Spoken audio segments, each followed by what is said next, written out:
जय भारत। मैं निशा मिश्रा नायक वन में आपका स्वागत करती हूँ। जिन खबरों को नेशनल मीडिया के माध्यम से छुपाया जाता है उन खबरों को उजागर करने के लिए यह कार्यक्रम जिसमें आपको दिखाई जाती है प्रतिदिन सड़क से लेकर संसद तक की ताजा खबरें। आइए देखते हैं आज की ताजा खबरें। मैं शरद मौर्य। आज हमारे साथ चर्चा के लिए उपस्थित है बहुजन क्रांति मोर्चा के राष्ट्रीय संयोजक बामसेफ के राष्ट्रीय अध्यक्ष वामन मेश्राम जी। हम इसे जानेंगे कि बिहार राजनीति में भी जो उथल पुथल चल रही है और किस तरीके से अभी हम लोग देख रहे हैं। वामन मेश्राम जी, आपका बहुत बहुत स्वागत है एमएन टीवी पर। धन्यवाद। जिस तरीके से अभी हम लोग देख रहे हैं बिहार से रिलेटेड ही मेरे आपसे सवाल है कि आपका पहले एक वीडियो वायरल हुआ था जिसके अंदर आपने ये कहा था कि तेजस्वी यादव जो है मुख्यमंत्री के अगले चेहरे होंगे बिहार के लिए। अभी कल आपका जो वीडियो वायरल हुआ है उसके अंदर आपने तो नाम किसी और का लिया, आप उपेंद्र कुशवाहा के लिए ये बात आपने कही। आखिर ये किस तरीके से ऐसा क्यों हुआ है मामला? तेजस्वी यादव को हमारे लोग कम से कम 3-4 बार मिले और उन्होंने ये कहा कि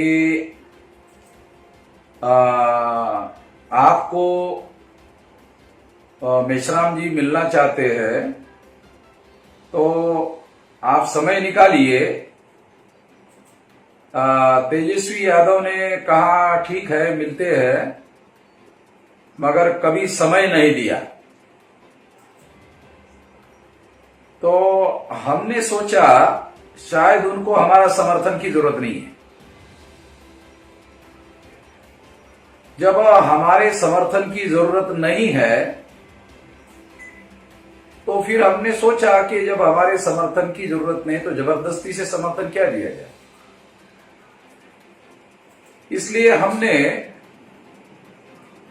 दूसरे ओबीसी के नेता केंद्रीय मंत्री उपेंद्र कुशवाहा जी को मुख्यमंत्री पद का कैंडिडेट के तौर पर समर्थन दे दिया।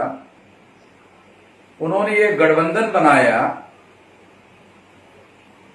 उस गठबंधन के तहत हमने उनको मुख्यमंत्री पद के लिए सारे बिहार में समर्थन देने का ऐलान किया। इतना ही नहीं, हम कोशिश करेंगे जिन विधानसभाओं में बहुजन मुक्ति पार्टी के लोग चुनाव नहीं लड़ रहे हैं वहां पर उपेंद्र कुशवाहा जी का जो गठबंधन है उनके साथ पूरे कोऑर्डिनेशन से और पूरा रणनीति बनाकर हमारा पूरा संगठन बिहार का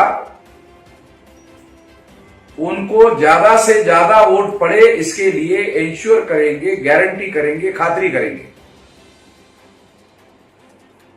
और पूरी ताकत लगाकर ऐसा करेंगे। ये सारा निर्देश मैंने बामसेफ भारत मुक्ति मोर्चा और बहुजन क्रांति मोर्चा के तमाम साथियों को और जो भी ऑफशूट संगठन है उन सभी लोगों को हमने निर्देश दिया। हमारे पास हर विधानसभा में कम से कम 2000 और ज्यादा से ज्यादा 20, 25, 30 हजार तक का समर्थन है। तो इन बातों को ध्यान में रखते हुए हम लोग हमारा जो बैलेंसिंग वोट है उसको बहुत तरीके से ट्रांसफर करवाएंगे, क्योंकि ट्रांसफर ऑफ वोट जो है ये बामसेफ ने ही कॉन्सेप्ट भारत के राजनीति को दिया। इसको हम लोग अमल में लाएंगे।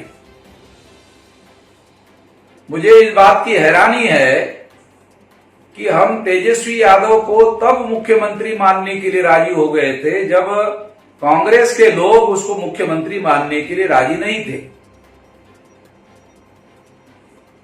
इसके बावजूद हमने पहले ही उनको मुख्यमंत्री पद का कैंडिडेट स्वीकार किया, मगर उनके पास मिलने के लिए समय नहीं था। तो हमने छानबीन की कि उनके पास हमको मिलने के लिए समय क्यों नहीं है। तो हमें अंदरूनी पता चला कि वो ब्राह्मणों से बहुत डरे हुए हैं कि वामन मेश्राम को समय देंगे तो ब्राह्मण लोग नाराज हो जाएंगे, तो ब्राह्मणों को नाराज करना बहुत मुश्किल होगा, इसलिए उन्होंने हमसे मिलने के लिए समय देने से इनकार कर दिया।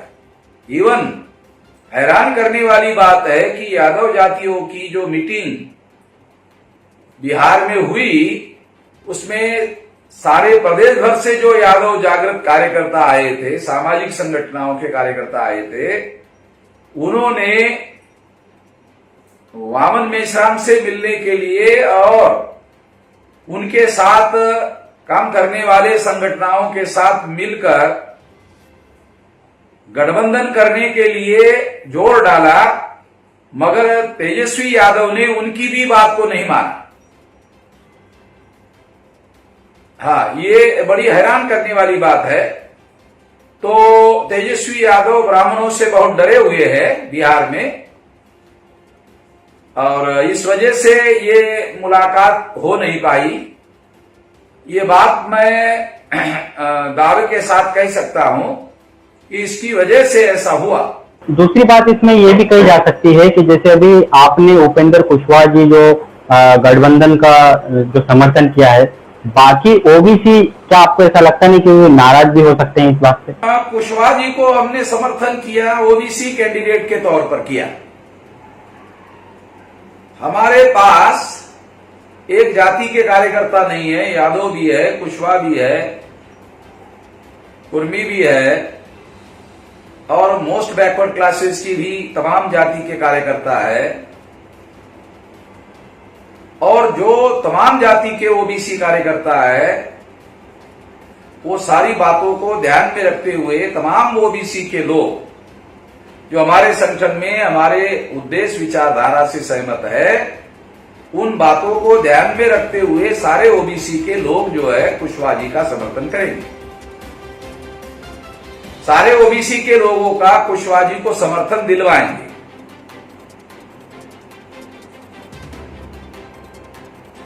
तो इसलिए उनके नाराज होने का कोई वजह नहीं है। यादव लोग नाराज हो सकते हैं। दूसरा मेरा एक ऐसा सवाल है कि अभी इसलिए आज यादव लोग नाराज हो सकते हैं। जी, उसके लिए मैं जिम्मेदार नहीं हूं। यादव लोगों को तेजस्वी यादव पर नाराज होना चाहिए, क्योंकि उसमें हमने मुख्यमंत्री पद का कैंडिडेट मानने के बावजूद भी हमको मिलने का भी समय नहीं दिया। जी। तो यादव के नाराज होने की कोई वजह है नहीं। दूसरा एक अभी की खबर है, जैसे बीजेपी ने रामविलास पासवान की जगह पर चिराग पासवान को केंद्र में मंत्री बनाने की बात कही है। आप इसको किस तरीके से देखते हैं? क्या लगता है आपको इसमें पासवान के वोट का मामला या फिर इस तरीका कोई मामला हो सकता है? चिराग पासवान ने बीजेपी को समर्थन दिया हुआ है, तो चिराग पासवान के समर्थक लोगों को बीजेपी वालों ने संकेत दिया कि चिराग को चुनाव के बाद मंत्रिमंडल में लिया जा सकता है। ऐसा बयान उनके पार्टी के तौर पर से अधिकृत रूप से आया नहीं है, मगर अखबार के द्वारा ऐसी खबरें वो फैला रहे हैं। इसके पीछे का मकसद हो सकता है कि पासवान वोटों को बीजेपी के लोग अपने फेवर में इस्तेमाल करना चाहते हैं, और चुनाव में इस्तेमाल करने के बाद चिराग को केंद्रीय मंत्रिमंडल में मंत्री बनाया जाएगा या नहीं जाएगा वो बात की बात है, और उसको ऐसा छोड़ भी दिया जा सकता है, इस्तेमाल करके फेंक दिया जा सकता है। यूज एंड थ्रो तो बीजेपी की कार्यप्रणाली है, वो ऐसा कर सकते हैं। इसलिए पासवानों को सावधान रहना चाहिए, सतर्क होना चाहिए। शेड्यूल कास्ट में सबसे ज्यादा पासवान के पढ़े लिखे कार्यकर्ता हमारे साथ है, और वो पासवान के पढ़े लिखे कार्यकर्ता हमारे पास है, और वो लोग इस बात को हमारे पहले से समझ रहे हैं। हमारी बातचीत हुई है कई लोगों से, तो वो लोग इस झांसे में आने वाले नहीं है। वो लोगों को इसके लिए मोबिलाइज करेंगे और कुशवाहा के समर्थन में वोट डलवाएंगे। दूसरा मुझे ऐसा कहना है कि आपको काफी समय से जी जी जी जी। ईवीएम को लेकर जैसे आप कई कई सालों से आप आंदोलन कर रहे हैं, अभी बिहार में भी ईवीएम के माध्यम से ही चुनाव होने वाले हैं, ईवीएम 3 की बात कही जा रही है। चुनाव आयोग का कहना है कि जो ईवीएम है उसमें अब घोटाला यहाँ नहीं हो सकता, आप क्या कहेंगे इस पर? चुनाव आयोग के लोग बार बार ऐसा कहते हैं, उनकी विश्वसनीयता खत्म हो गई है जी। हमने सुप्रीम कोर्ट में जो केसेस दायर किए हैं, हमारे किसी सवाल का चुनाव आयोग ने जवाब नहीं दिया है। चुनाव आयोग के लोग जो है वो भारत के संविधान के विरोध में षड्यंत्र कर रहे हैं, और सुप्रीम कोर्ट में अभी भी हमारी केस पेंडिंग है, उसका उन्होंने अभी तक कोई जवाब नहीं दिया जी।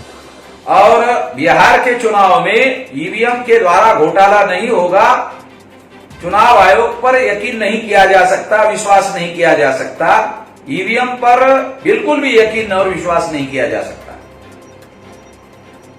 हमारा आंदोलन जारी रहेगा। आने वाले समय में इस पर भारत बंद का ऐलान करेंगे। ईवीएम के विरोध में अभी तक मैंने भारत बंद का कार्यक्रम नहीं चलाया, मगर इसके विरोध में अब भारत बंद का कार्यक्रम करेंगे। दूसरा मुझे ऐसा कहना है कि बिहार इलेक्शन में जिस तरीके से हम देख रहे हैं, कोई ऐसे बड़े मुद्दे सामने आते हुए नहीं दिखाई दे रहे। जैसे अभी देख रहे हैं हम लोग, बड़े पैमाने पर निजीकरण हो रहा है, या फिर ओबीसी की जाति जनगणना को लेकर ऐसा कोई पार्टी कोई ऐसी आवाज उठाते हुए नहीं दिख रही है अभी। आप क्या कहेंगे इस पर? कोई पार्टी उठाए या ना उठाए, हम अपने मुद्दे उठाएंगे। हम मुद्दों को लेकर चलने वाले लोग हैं, उन मुद्दों को लेकर हम चलते रहेंगे। और इस चुनाव में हम मुद्दा आधारित 2-4 महीने से मुद्दे उठा रहे हैं। हम लोग मुद्दे उठा रहे हैं, आगे भी उठाएंगे।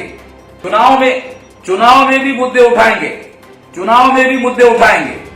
जी जी, मैं आपको बता रहा हूँ जिस तरीके से अभी माहौल बन रहा है भारत के अंदर, आप देख रहे हैं अभी जो महेश्वरी जी जो हैं, देवजी भाई महेश्वरी, उनको आपने 24 घंटे के अंदर संगठन के माध्यम से 24 घंटे के अंदर आपने उनको न्याय दिलवाया।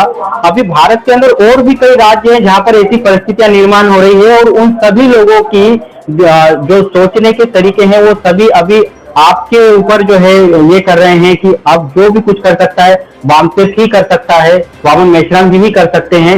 ऐसे में अभी आपकी क्या रणनीतियां होगी इस सब के लिए? हम सारे देश भर में जो अन्याय अत्याचार हो रहे हैं, सारे अन्याय अत्याचार का बहुत डटकर मुकाबला करेंगे, और हर जगह अन्याय होने वाले जो SC, ST, OBC के लोग हैं उनको न्याय दिलाने के लिए पूरी ताकत लगाएंगे। आने वाले 10 साल में हमारी खुद इतनी ताकत होगी कि हम खुद ही न्याय करने लायक हो जाएंगे। इसके लिए सारी तैयारी हम लोग कर रहे हैं। हम सारे देश भर में आने वाले 10 साल में इतनी बड़ी ताकत हासिल कर लेंगे कि खुद न्याय करने लायक हो जाएंगे। तो ये थे हमारे साथ बहुजन क्रांति मोर्चा के राष्ट्रीय संयोजक और वामसेफ के राष्ट्रीय अध्यक्ष वामन मेश्राम साहब, जिन्होंने काफी सारे मुद्दों को हमारे सामने क्लियर किया है, और बिहार राजनीति को लेकर भी उन्होंने जो बातें जो लोगों में चल रही थी उसको क्लियर किया है। इसके लिए बहुत बहुत धन्यवाद आपका वामन मेश्राम जी। यूं ही बने रहिए हमारे साथ, तब तक के लिए धन्यवाद।